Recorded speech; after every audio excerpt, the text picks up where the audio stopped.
All right, we're back this time talking about budget tips. Last time, if I remember correctly, we talked meal planning. This time we're talking budget tips, semi related to meal planning. I think this is a very relevant topic. Pretty much every other person that I talk to nowadays, something about budget comes up. Now, I know we're not financial experts, but of course, being dietitians, food cost matters.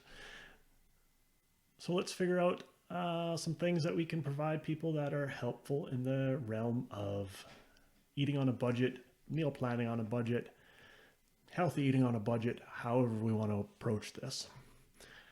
Let's think about perhaps the first thing that comes to mind in terms of a really solid tip, or perhaps a conversation that you had recently with somebody around budget and nutrition, food, what have you. Andrea, what comes to mind? Oh gosh. Something that comes to mind, I think, is the perception of if we're saving on cost, we must be losing nutritional value. So, a question that comes up quite a bit, when we're talking about budget saving tips, especially around produce, because produce has higher cost, higher waste as well, which is more cost, is going to frozen and canned. And there seems to be the stigma that if we're going to that, then we must be losing nutritional quality, and those are not great choices. So that's something that I would hear quite a bit. So there's a lot of refocusing misinformation. You know what? Frozen vegetables actually are picked at the right time of season, and they can actually sometimes taste better when they're out of season. And cost wise, they're much more affordable and much less waste. So that would be my tip, as I'm very much for frozen and canned as well. There's some great options out there now. What about frozen and canned? Are people hesitant with? Is there specific things that come up? So this is something that came up for me when I was speaking with City News. There is the perception that just because something is not fresh, that it's either, like Andrea said, it has either lower nutritional value, general lower quality. So I would agree that those are the main concerns that people tend to have.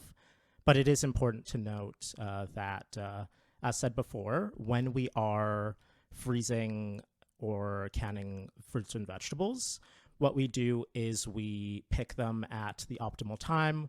They are then frozen immediately, and this maintains the nutritional quality. So they are still nutritious. They are still going to be tasty foods. It's just that they were prepared in a way that preserves the quality for longer, and they are at a lower price. I've had a lot of people that have asked me in the past, does freezing or canning destroy nutrients? Which is an extension to the quality piece. Is there's less nutritional value. Does freezing or canning or the processes involved with those things decrease the nutritional value, destroy nutrients? People always say destroy nutrients. Does that happen at all?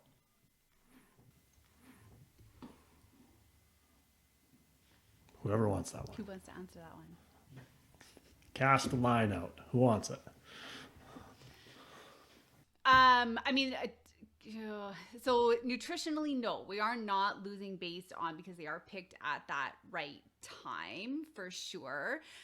Potentially nutrition value loss comes in like maybe how it's cooked. And then that comes down to where frozen vegetables seem to get this rap of like I cooked them and they were super mushy because we cooked them too long. So I think cooking them is a way to keep the integrity if we know how to cook them properly, where we're not mushing them down as much to lose it. That's about the best example that I can think of, is where that nutrition value might start to break down. But So it's a cooking method thing. It's not I necessarily because of the freezing or canning no processes. no That makes sense. Because but I wouldn't recommend or suggest eating frozen vegetables raw, like you would eat raw vegetables, like dip them or in a salad, they're going to be mushy. So most people probably use them for cooking, unless you're putting them in like a smoothie or something like this. But because of that, you're going to be cooking them. So then we enter into there's a different conversation around cooking and nutrient loss and what happens there, and then also texture of foods and such. That's a whole shebang. What about canned? So that's frozen. It's frozen. Anything with canned? When it comes to canned options, I would say that the main things to watch out for are things added in there that are not just the fruit or the vegetables. So, with fruit specifically, what we'd want to watch out for is making sure that it's not canned in something like a heavy syrup, because that's going to add a lot of sugar to it. And then when it comes to canned vegetables, what we mainly want to watch out for there is a lot of added salt. So if an option says on it that it's low in sodium or that it has no salt added, that is going to be closer nutritionally to if we just had that vegetable normally. And the same goes for fruits without the syrup or fruits that are not packed in juice either. Right. Yeah, I would agree with that. So those added nutrients that wouldn't normally be there, or even packed in water. That's another one where if I'm looking for things like, tuna or canned proteins, you can get them packed in water as part of that process. Right. Yeah, yeah. And in that rate, it becomes a taste conversation, because sometimes some things that are packed in water don't have as much flavor than the things that are packed in something else. So you may have to be choosy, find the option that is the most appealing and ticks the boxes that you need it to tick. Now, this kind of gets into another conversation, because a lot of things that are canned or frozen, we go down a different path related to convenience. And because there's a lot of foods that are obviously frozen, they're already chopped up, they may be in small pieces, big pieces. There's an added convenience, value of convenience there that is something to consider too. Is there different foods that have a different level of convenience that you want to pay a certain amount of money for? Because that sometimes impacts the amount of money you have to pay for something. Pretty classic example that I always talk about with my clients is regular produce, fruits, vegetables that you just pick in bulk in the produce section and take with you, versus ones that are either cut up there at the store or they are packaged pre-cut. They're usually going to be a little bit more expensive for the same amount of weight of the food. Has that come up at all? Convenience and what people are willing to pay for convenience. Yeah, I was thinking about this the other day, of the term of like fast food. We think of fast food as something, that you're grabbing really quickly and that might be unhealthy. That we've got convenience foods kind of under that same umbrella. But then I would kind of start to talk with my clients about, well, fast food doesn't necessarily mean unhealthy either. So we can grab something like a can of tuna over a fresh fish, which would be super convenient, and it's not fast nor nutritionally inaccurate of any kind. It's the same as cooking chickpeas. That's like a big barrier for people and a big time suck. So of course I would rather go, the fast, quick, nutritional option is to go to the canned from a time perspective. So I think there's the misconception of things that are fast and prepared might also not be nutritionally well either. Totally. I see that a lot. It can be nutritionists, we're making up words apparently. It can be nutritionists. Wow. It can be nutritious if you want it to be. It can be less, I guess, usually add a little bit more salt, maybe more fat, maybe more sugar from a taste perspective or from a preservative perspective. But you can find just as nutritious of options that are more convenient very, very easily. Now, I guess this is very individual. It depends on, when we talk budget, some people are surprised when I say pay a little bit more for a convenient option because it's more money. However, when we look at relative value of something, and then how that kind of relates to food waste. A lot of the people that I work with have a challenging time with food waste. They buy fresh options and then they go to waste in the fridge because they go bad. The very cliche, the crisper is where the vegetables go to die, that I've heard from people. Sometimes a convenient option can not always eliminate that, but it can decrease the barrier to you actually using the thing you bought because it's already cut up. It's maybe it's already cooked, something like this. Maybe it's already mixed together with a flavoring of some sort. Any of those things can decrease the time that it needs to take at home in terms of prep and cook, which then, if that decreases a barrier to you actually consuming the thing and not having it go bad, then worth maybe a few extra dollars.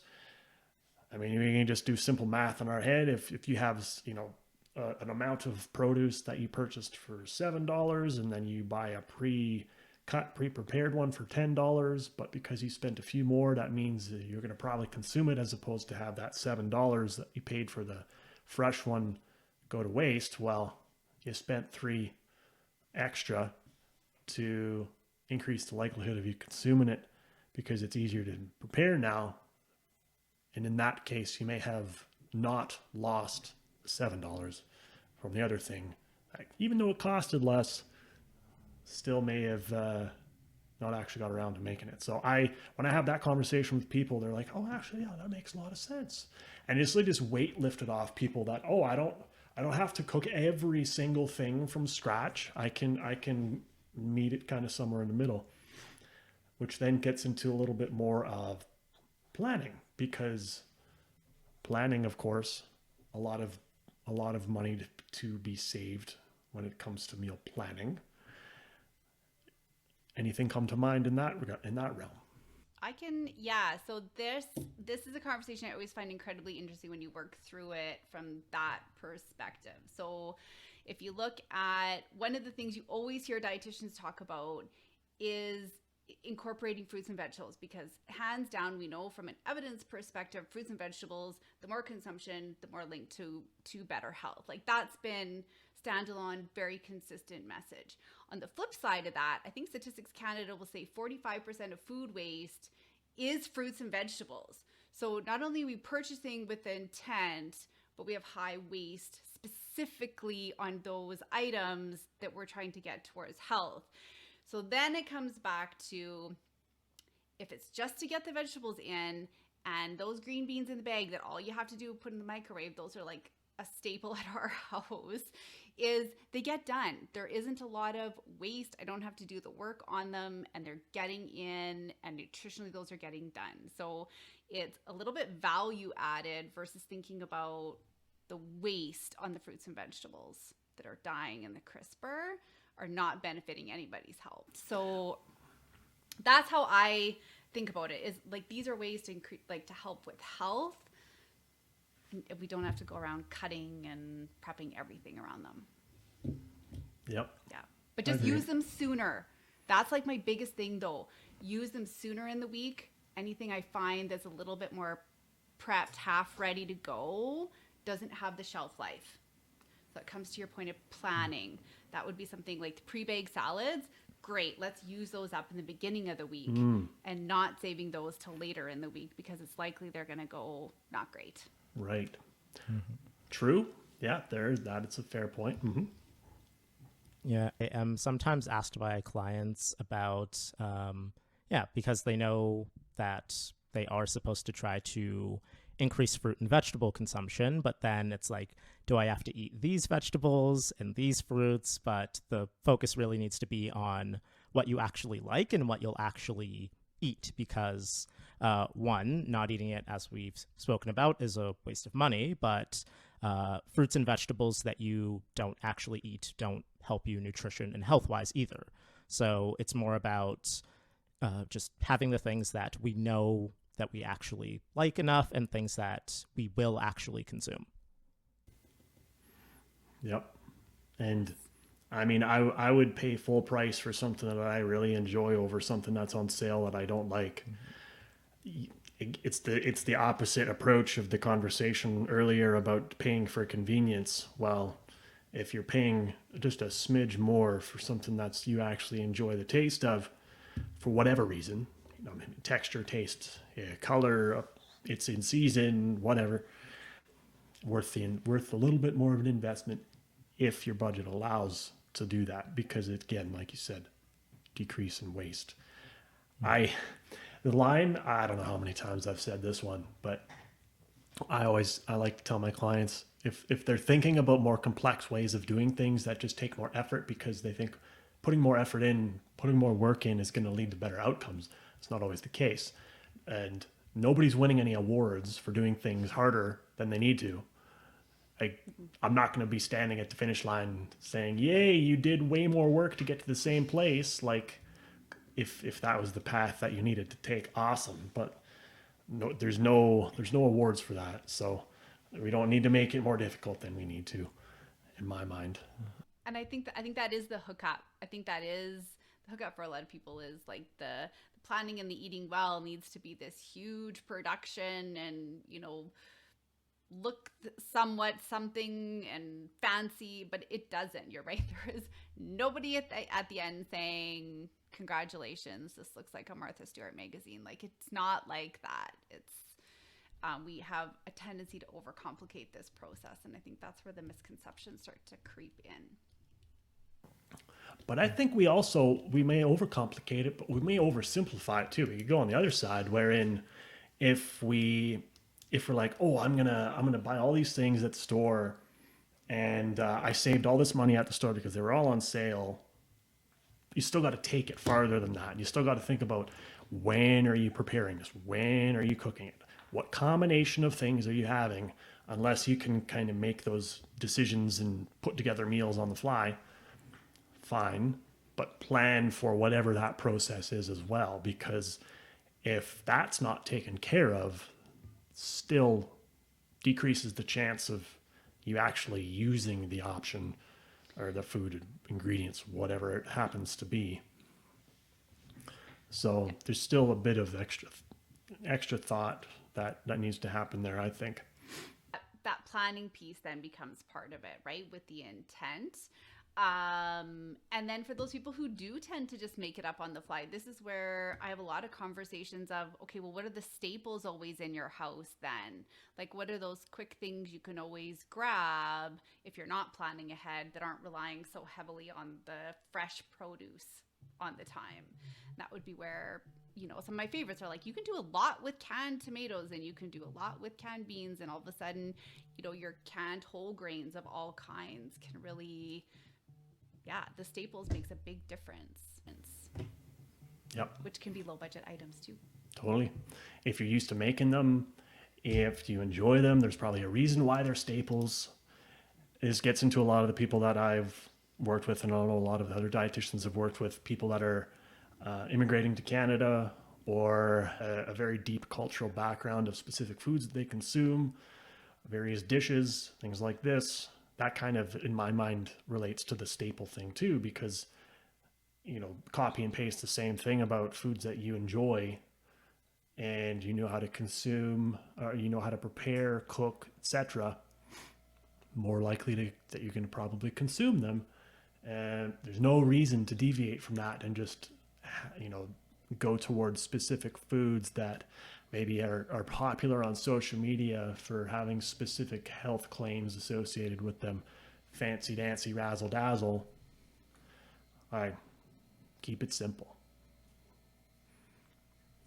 So now that we've finished the discussion more focused on produce, let's move on to discussing tips around, maybe let's go with proteins next. Yes. I love this area. Andrea, you look like you're chomping on something. This one I find proteins, definitely, because especially if you're looking at animal-based proteins, that's going to be very market specific on what's kind of the lower cost cuts at that time.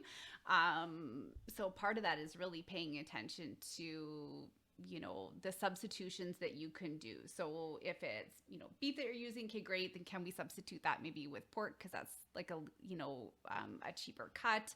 Are we going for a fancier cut versus cuts that are inexpensive, but maybe you just have to learn how to cook them differently? That's kind of like a big part of proteins. If you are doing maybe cheaper cuts, then there's different cooking methods for those cuts that it's not as transferable. So I find proteins from the animal perspective are a little bit more like they need more thought into them.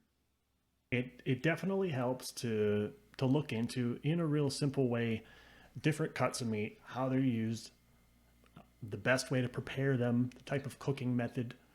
You can't just walk up to a butcher and just grab whatever steak you want and throw it on the grill. Some of them it's going to work well.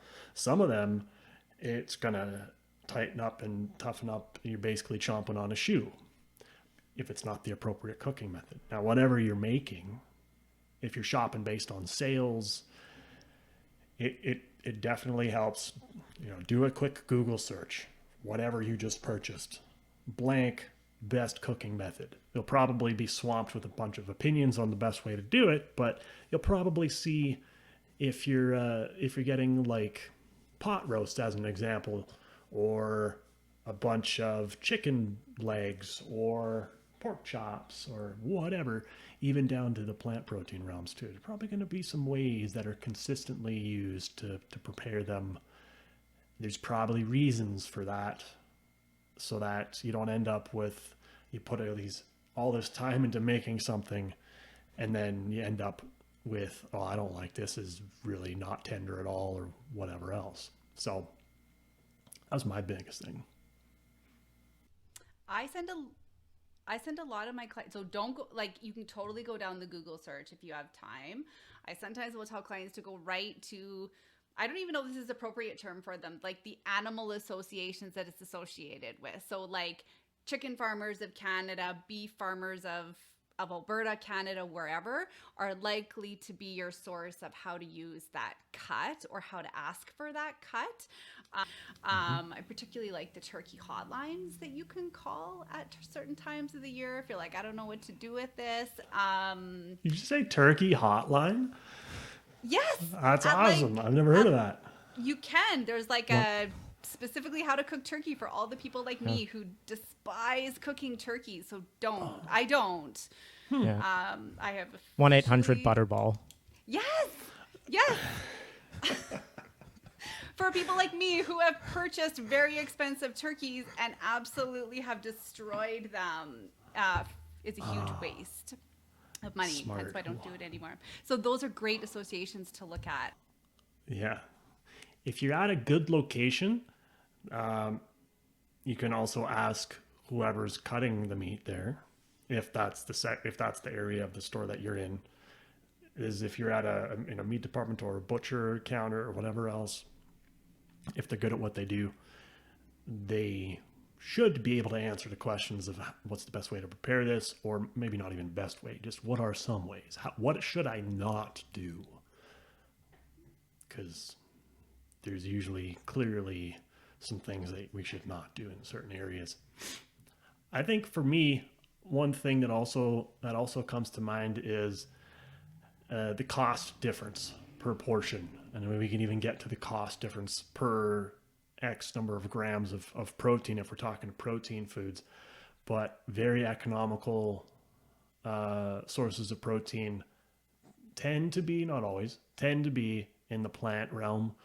I'm thinking things like tofu, lentils, chickpeas, beans, pulses in general.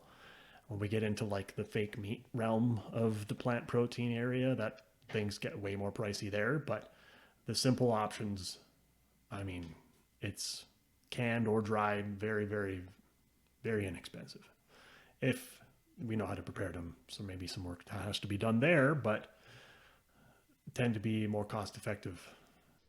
I think people hesitate with that a little bit around the swapping of plant from, say, traditional meat eaters. because there is like, oh, it's not going to taste as good, or like, no, I don't want to give up my meat, and they think it's kind of a one or the other. So a lot of times working with clients of, you can use the plant-based to stretch that meat a little bit further. Like maybe it's mixing something like, I don't know, hamburger with some canned lentils, just to stretch that further, especially for a family if there's a lot of mouths to feed. It's not giving it up. It's not. So I like those kind of, or even using the plants in plant proteins in like muffins and bakings and stuff. So nutritionally, you're adding without, giving up some other pieces. So, yeah. A great idea. Extending it, or you make it last a little bit longer, and the intent is not to like sneak things in there. The intent is you find something that's kind of texturally somewhat similar, so that it looks the same, has the same vibe. Lentils and ground meat, very common combination, works very well. I mean, basically any place that you would use it, and in my opinion, yeah, I like it.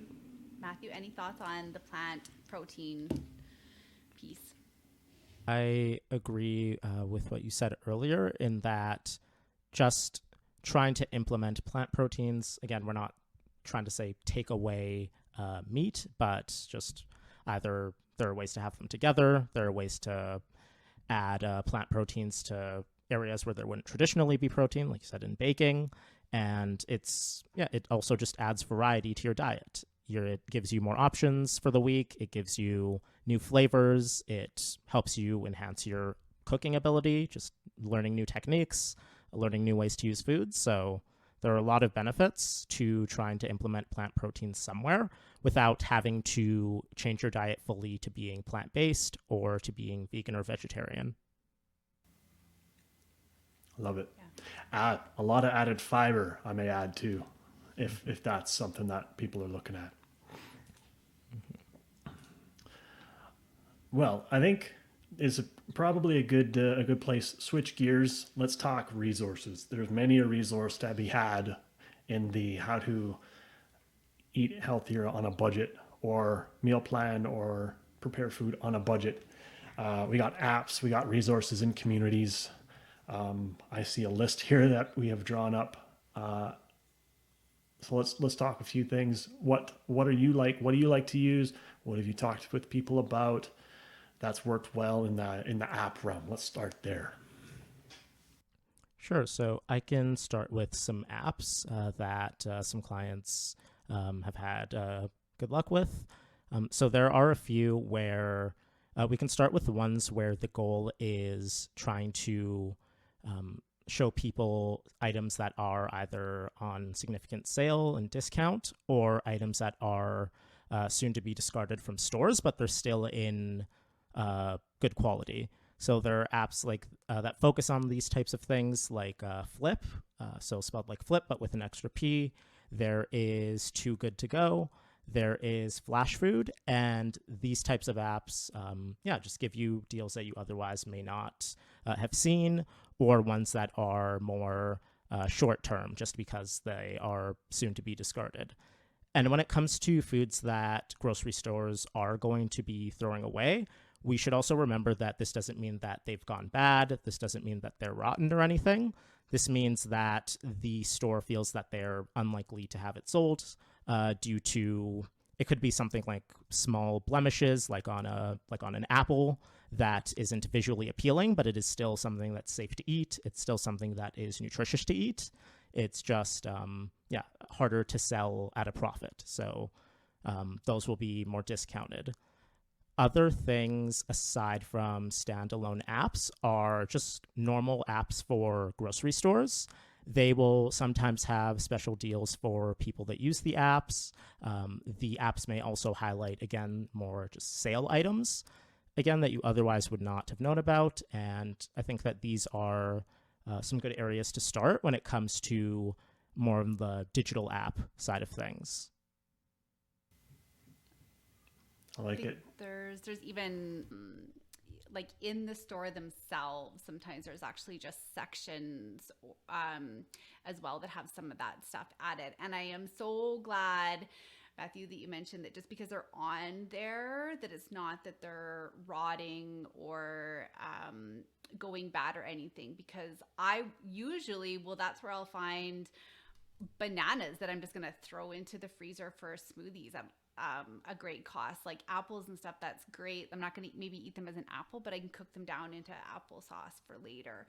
So it's more getting past that stigma of those are not great foods because they're not perfect. There's a lot of things you can do with them, or cook them down and freeze them yourself into something as well for later.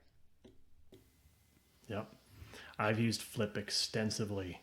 Phenomenal resource. So then you don't have to go to every grocery store's website to find all their flyers and stuff. If you're a person that goes to multiple stores, is very handy. Very handy. There's even apps for meal planning if that's your vibe. Building food knowledge. My Viva Plan, an app that we use in our practice at Revive a lot with all of our clients. Something that helps people build meal plans very, very quickly and efficiently, but also, if you're looking for ways to prepare lentils as an example, it has some information about that stuff too, in a real, all in nice in one place. You don't have to go finding all of that information elsewhere. I know there's other resources for people that are on budgets that are not necessarily just looking to save a little bit of money because food costs are higher and they want to save money for a trip. But there's people that are actually like, they need to be on a budget. That's kind of their circumstances that force their hand at that. Food security being an issue, probably more so now maybe than it ever has been because of food costs. There's a bunch of resources that we can point people towards. Matthew, I think you put this list down here. Yes, and before I go into some of the resources we'll discuss, I think that one key thing when it comes to these specific community resources is some negative feelings relating to the stigma of using them that I think are important to address. It obviously can be a difficult thing to, maybe you once did not need this and it's more of a new concern when it comes to food costs or when it comes to food security. But it is important to remember that our health and our just having basic necessities are extremely important, and we should not feel that we've done something wrong if we're in a position where we need to use these resources. Shouldn't feel that it's any kind of problem that they're required. And a second thing that I'd also like to address with some of these resources is relating to eligibility or registration. A lot of these are not going to have an extensive registration process. It's not going to be like a financial audit to make sure that they feel that you really need them. A lot of these resources are going to be open to anyone in need, anyone who feels that they need them, and who is able to reach out to some of these organizations. So one that I will start with is just food banks. So with food banks, at least speaking with the Edmonton Food Bank, they'll have an online registration process that is just answering some questions. Again, it's not going to be very strict criteria in terms of registering. And then, once those are answered, you will hear back about areas near you where you may be able to pick up, and just getting started with that process. Similar to the municipal food banks are some schools, like at the University of Alberta, will have campus food banks specifically for students and others who, again, are experiencing food insecurity. Another one that is going to be in many areas is going to be just places of worship in general. This includes many different religions, and for these areas or for these services, they're not going to require that you be part of their specific religion or their specific denomination of a religion. These resources are simply just open to any members of the public that feel that they are needed. And then, again, depending on other circumstances, there are also some local organizations. Some may be more focused on helping children and youth. Some may be more focused on the elderly.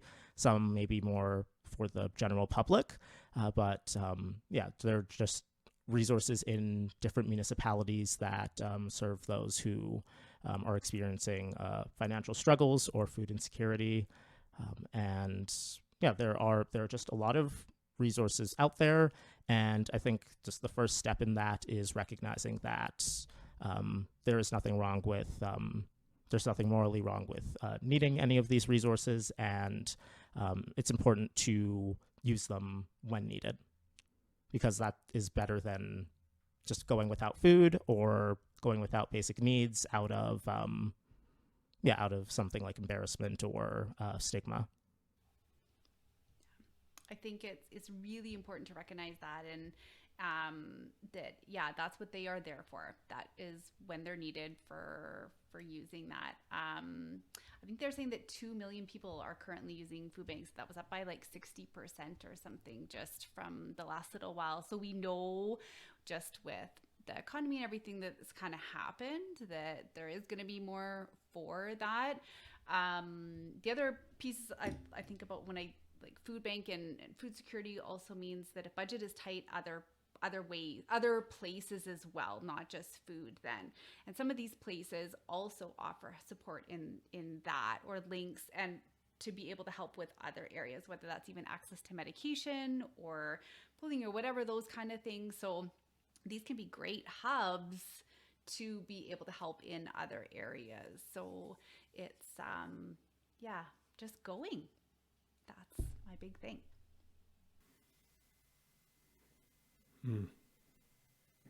Even other people that may be in a similar situation, sharing ideas, tips, knowledge, experiences, or people that have done those types of things. I mean, it's not always the best thing to have more people be in a similar situation of feeling pressure from food insecurity, but at the same time, there's definitely something to say about having a network of people that you can support each other with.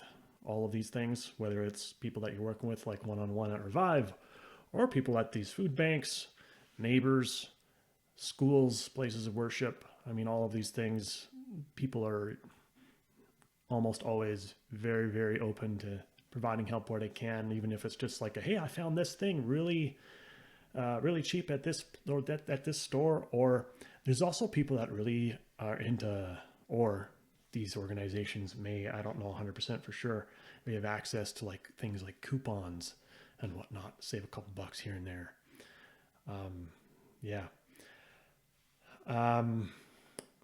And I know if even if people are not always in a situation like this, one of the things, because Andrea, the thing that you mentioned about how common it is to how more common, I should say, it is to use these types of resources.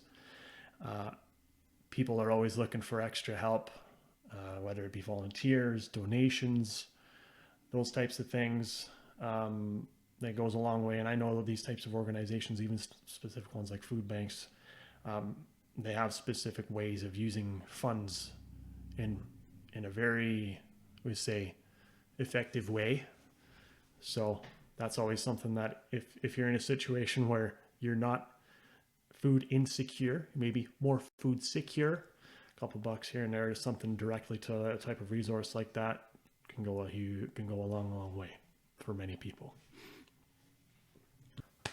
Well, we have a ton of stuff that we covered today on budget tips. As I always say, we could probably talk for hours. I think we should leave it there. Let's see where our next episode takes us. I have no clue what we're going to be talking about next, so it'll be a surprise to me as well. But I hope this was helpful. And I I hope there's some, even one little nugget out of this that you can take away. There's even things that I learned when we do these episodes that I can take away and use for myself. So very, very good.